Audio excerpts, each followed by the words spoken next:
Allora, scusate il ritardo, e abbiamo con noi anche Paolo, un amico. So, sorry for the delay. We also have Paolo here with us, a friend who has a lot of difficulty in getting around.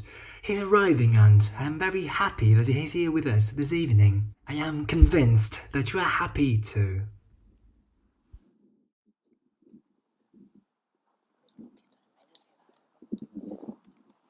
Come si chiama? Così, giustamente.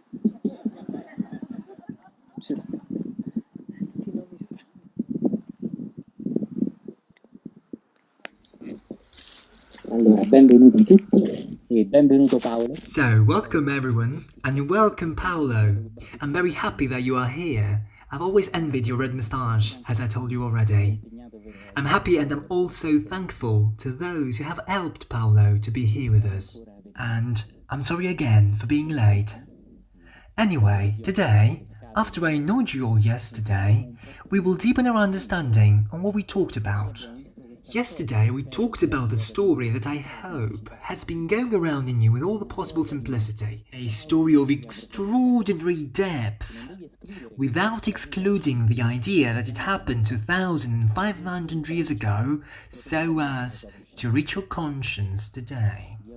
I told you very quickly, approximately, you can deepen it also by searching more in Father Google, the story of a great Buddha's disciple by the name of Sariputra, a great spiritual master who, before an immense spiritual master, in the spur of a moment, understood the difference between spirituality and direct contact with the spirit. And he makes that leap, let's call it this way, spontaneously. But rather than jumping, he falls to his knees. And this falling on the knees, dear friends, does not require that you peel your legs while kneeling. Instead, getting on your knees happens to you inwardly with true humbleness, without making any outside shows, and without you physically kneeling. We have seen Sariputra, and I imagine the story. I imagine it because in the story that has come down to us there are no details. He remains still outside the Buddha's hut. And I imagine, playfully, but not superficially, not as in a cabaret, Sariputra that after the Buddha's invitation to enter says, "There is no way to Buddhahood." And the Buddha tells him, I imagine smiling, "There is a threshold, cross it." And he replies, "There is no threshold to cross to reach Buddhahood." In these two simple words, if you are ready, there is a leap. And I pointed out how these stories are often seemingly trivial for the rational mind, too dragged and entangled with spiritual paths and yet other New Age techniques. They carry instead an extraordinary deepness. 2,500 years ago, the brightness of the new consciousness. I told you that the Buddha a few days earlier revealed to Sariputra himself the Sutra of the Heart, in which he states, every Dharma, including the one taught by the Buddha, is empty, in which there is an underlying invitation to those who were ready, and I believe that today, compared to 2,500 years ago, we are much more ready to jump from spirituality to direct contact with the spirit beyond any spiritual path.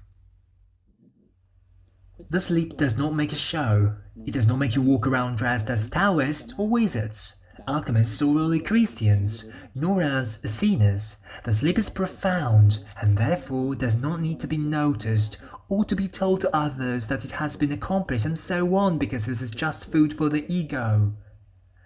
And it's only a sign that this jump has been understood only mentally, but hasn't happened in your heart. Today I want to talk about two great masters. So great, and perhaps great it's even little of a term, very different in traditions. One is the beloved Francis of Assisi, an universal avatar who we will rediscover much more in the centuries to come, not only by Christians but also by all who have an open heart ready for that leap.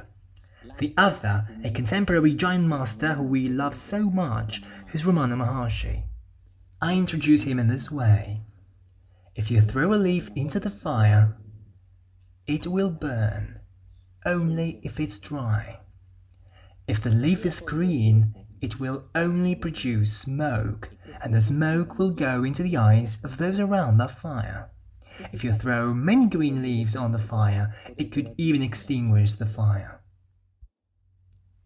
When you're ready, dear friends, and I'm convinced that many people are ready for this leap, when we are like leaves, dried up from the experience of life, then the contact with the fire will sparkle. But if you are still green, you will produce smoke, you will make a mess. A dry leaf in the fire becomes fire. A green leaf in the fire makes a mess, it makes smoke, it does. No, but I'm not really, in my opinion, there. How does anyone become green leaves ready for the fire? From my personal point, there are two ways. One, I allow myself to use this term with love and respect from below, which is when you have suffered enough. Suffering enough is not enough. It's necessary that somehow, often without you realizing it, there is a drop of awareness in suffering. In Christianity, it's called the way of the cross, which does not mean that you have to suffer a lot, but it's putting awareness within suffering. Whatever it is, a physical suffering, suffering from a serious illness, like some present here today, whom I love very much, or psychological sufferings, interior sufferings. I open a parenthesis. Don't come and talk to me about spiritual suffering, because the spirit does not suffer. The other day I met a friend. I suffer so much spiritually, he said. I who? You don't know what you're saying. The spirit that is within you, who is who you really are, knows no suffering, just like the sun does not know the shadows. If you tell the sun, there is a shadow back there, go and see. The sun says, I will go to see. Then he arrives, and there is no shadow. But where is the shadow? No, look, here it is. And the sun says, okay, I really want to see this shadow. And where the sun goes, there is no shadow, is it? So there is no spiritual suffering, dear friends. The spirit that we already are does not know fears, sufferings, but not even desires, yearnings, wills. The God within us does not know suffering, exactly as the sun does not know the shadows, and is not against the shadows. Simply where there is the sun, there is no shadow. Okay, let's go back to what we said before. How do we become dry leaves? We say one, through suffering of any kind, but the spirit does not suffer. Do remember that. Namely, somehow, often without knowing it, you have put awareness into your suffering, either psychological, physical, or any other suffering. In this, I have a great example, which is Saint Francis of Assisi. I want to clarify that when I say from the bottom, I do not mean that Francis is inferior. Francis is a very elevated creature, higher than we could ever say. Hence, what do I mean by saying that he has started from the bottom? Poco prima di Dante e poco prima di Master Eckhart, due grandi. Just before Dante and just before Master Eckhart, two great beings in the Middle Ages, a being perhaps even greater was born, which is a cosmic avatar, the incarnation of God in Assisi, much more than a saint. We call him a saint, but he was much more. He is Francis of Assisi. Francis of Assisi, if you read his life, he didn't go on any spiritual path. He didn't go to Mass with his French mother, who actually called him Francois. Every now and then he went to Mass, but it seems that he didn't like this boring stuff. The Mass was in Latin. Francis was educated and spoke Latin, but it was boring stuff, okay? He didn't do yoga, he didn't see PG's videos. He didn't read Ramana Maharshi. Okay. Yet, he goes to war against Perugia. You know the historical facts better than me. He loses, and through the suffering of a defeat, he's put in jail, it seems for months. Jailed in the Middle Ages in Perugia, as far as the wicked enemies of Assisi were concerned, wasn't a prison of how we have a picture of it nowadays. Francis, there's a visit for you. Take the intercom, there's the glass. Does the telly broadcast well in your prison cell? And in the prisons of that time, there were fundamentally plenty of dirty people who relieved themselves, who lived in the dark with just a hole on the wall from which filtered through very little light for a few hours per day, and that most of the time died in the prisons from cold, diseases, lack of hygiene. So almost always, who was locked in the so-called chokey, there he died with strains. Every now and then a morsel of bread was tossed. Who grasped it, took it. Who took it, ate it. Okay? It is said that, history said, please, to delve into it because it's very beautiful, that Francis, in some mysterious way, and God is always mysterious, receives a few pages of the Gospel. Not the Gospel interpreted by Omram, not the Gnostic Gospel, because I'm familiar with, no, the true Gospels are the ones that my master says are true. The official ones of the church aren't worth a penny. The Gospels that count are only the esoteric ones, the Essenes ones, the Mickey Mouses, the various Gospels. The official ones aren't worth a penny. Francis had a few pages of the official Gospels. Twisted, torn up, mismatched, probably page 3, then page 7, and then page 21, and he couldn't even read it because it was always stuck in the chokey. Are you paying attention? Probably, through a very acute pain, he succeeded, inexplicably, to put awareness in that suffering. And, as he himself will account in his famous collection of tales titled Little Flowers, his suffering that led him to God. But then, why am I still suffering and I don't realize God? Maybe God prefers someone. Or maybe I keep suffering trying, I don't want to suffer, to send away the suffering. Instead, Francis had a complete surrender in suffering. That is the true way of the cross, not to suffer, but to surrender oneself to suffering, are two distinct things. Okay.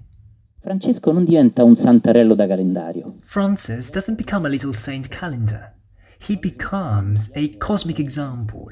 When I was in India, I was underage. My master took me there. I met many Hindu Swami, Buddhist monks who spoke to me about Saint Francis as our master, the Italian master. Very beautiful. Okay.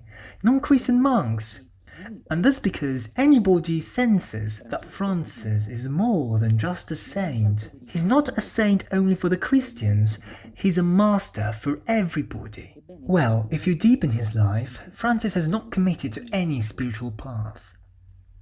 In philosophy, it is said that he did it in past lives, and it could be true. That is to let you see that a great one of the greatest who all of us acknowledge from the bottom of our heart as a fulfilled being, he didn't have a story of a long spiritual journey, and neither of a short one. So, I do invite you to see this. He didn't read the esoteric Gospels, he didn't read Ramana Maharshi, Yogananda, nothing. But something opened up completely to God. We know the great master Saint Francis, but we have no account that he had had a great master himself in turn. He didn't have a sadhana, as it is called in India. So this is an example of which I do invite you to internalize, and that could help you to disillusion from long-lasting spiritual paths that aren't helpful, and it's time to let them go. Now I'll give another example, and it's an example that leaves to wither from the above. From the bottom, I remind you that it doesn't mean that Francis is inferior, it is a passage through suffering. From the above, in some way, I do not know how, I sense that my personal story is not so important.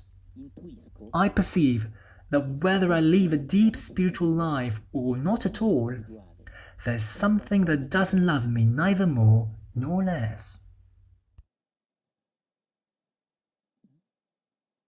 It's like a father who loves his son regardless if he's good, if he's well behaved or mean, he will always love him. It's like a mother who knows this love. The more God will acknowledge a love that doesn't prefer the saints to the sinners. When I start to sense this, I understand that my desire to get better, my will to be a marvelous person, for unconsciously I believe to like life more, to be better, to be loved more by God who will bless me with enlightenment, it could all be a mental wank of mine. Something that I created, and if any parent loves his sons regardless of what they do or don't, the more our Father who art in heaven, as an infinite master would say, the more will love us too, regardless of how well behaved we are, good we are, spiritual we are, and so on. Hence, I give you an example of a massive master, Ramana Maharshi, who at 16 years old, 17 for some, 15 for others, at a certain point as a child, for today at 15 years old we are already big boys, but in India in the first half of the 20th century, 15 years old, you really were a child as were our great-grandfathers. Okay? Our grandfathers, at that age you were little, there was no internet, no telly, you were about to be more mature. Okay? You were always playing around, weren't you? Ramana Maharshi senses to die. Imagine a child, oh God, I'm dying. An inner voice tells him, go into that death. And what does a child do? He lays on the ground and says, okay, I die. Do imagine your son, my God, I'm not feeling good. We go to the emergency room, don't we? I feel that I'm dying. Tell me what's going on. What are you feeling? But he doesn't, even because the parents of that period kept an eye on their children less than we are used to, didn't they? Perhaps it was even better that way, but nowadays children were used to play, to scamper, to fall, to hurt themselves by falling off a tree, and he lives all of this by his own. Suddenly feels to die, and an inner voice tells him, it's okay, I'll go into death. He lays himself down and says, if I have to die, I die. A child, because at that age, in that period, you were about to be a child, just as Saulo in the conversion into Paolo. The one who lays himself down to die is not the same one who gets back up. You know that Saulo means the great, and when he falls, in the famous Caravaggio's painting where he falls off a horse and the most important thing is the horse, a wonderful, marvellous thing, when he gets back up is Paolo, that means little. So falls down someone who felt like being great, important, and gets back up to someone who's little, who's nothing special. To us it should be the other way around, shouldn't it be? We do think that it's the other way around. So Ramana Maharshi falls down, goes into death, and he doesn't die, but he completely accepts it. And when he comes out of this, he's not the child whom he used to be anymore. He's a man totally fulfilled, a Buddha. And yet, even if you deepen his story, he didn't take any spiritual path. He went at a direct contact with God, with the spirit, with the self. Use whatever words you prefer, words aren't important. Good. These two examples, different places, India and Italy, one of the Middle Ages, the other of the first half of the 20th century, they are two great examples of the new conscience. Always more people are going to spontaneously live things of such level, in harmony with this. The direct experience with who we really are, without a long-lasting spiritual path, which may have also been taken in past lives, and actually, if you're here, it is likely that you took a long-lasting spiritual path in past lives, exactly like the one who's talking. And it is precisely for this reason that you could be ready to let them go. To let the baby teeth fall down, of which we talked about yesterday. You don't have to pull them out with the pliers, tear them off, you simply have to let them fall. And this is the way in which the baby teeth of the spiritual path fall down, revealing the spirit behind every spiritual path.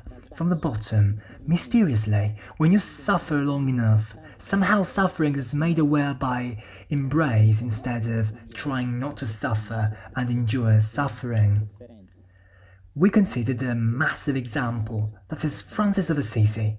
What else, from the above, when somehow, and not necessarily as Ramana Maharshi, you perceive that who dies is not you. That someone who has the experience of your life, has children, who buys a house, who does the work that you do is not you. And so you're not the one who dies, but you let that something, your personal story, be as it is. You're not stoned to improve it anymore, to spiritualize it, to make it perfect. Simply it is what it is. Voi siete altro. You are something else. Please do let these two examples run wild within you, completely distinct, but, in my humble opinion, alike in the total realization of the truth.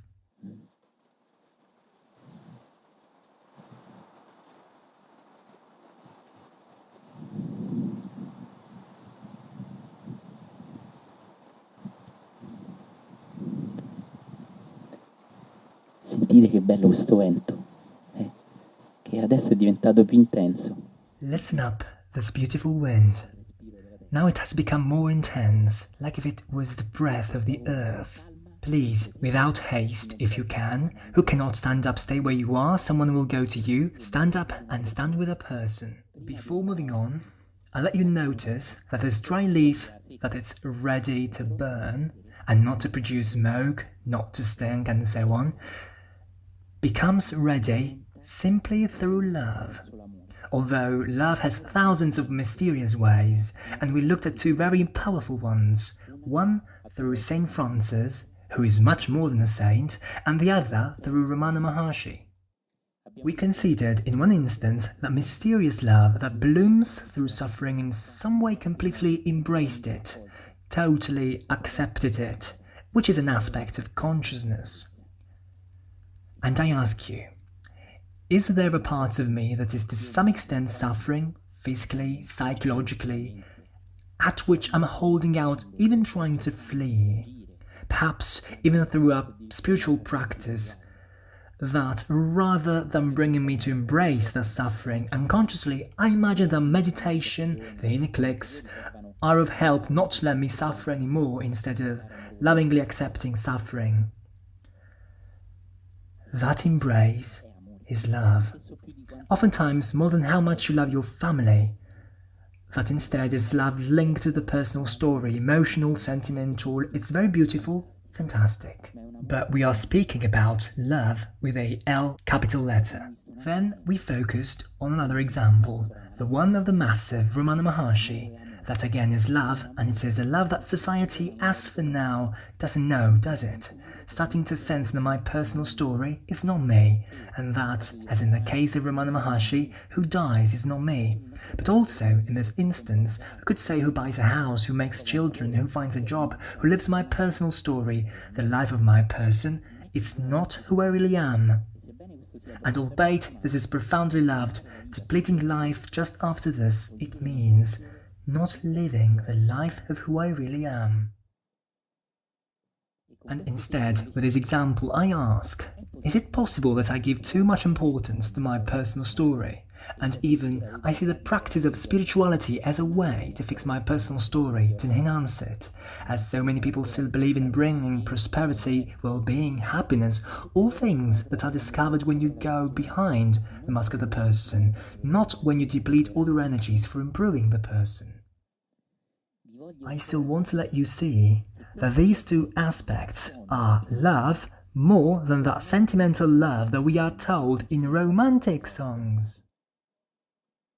Uno, accogliere completamente la sofferenza senza non volere. One aspect, completely embracing suffering without not wanting it to exist, unconsciously or consciously without trying to avoid it. The second one, starting to perceive that I'm not my personal story, and that all the energy that often the so-called spirituals exert so as to improve the person, actually could be an energy that doesn't allow me to discover the spirit behind any spiritual path.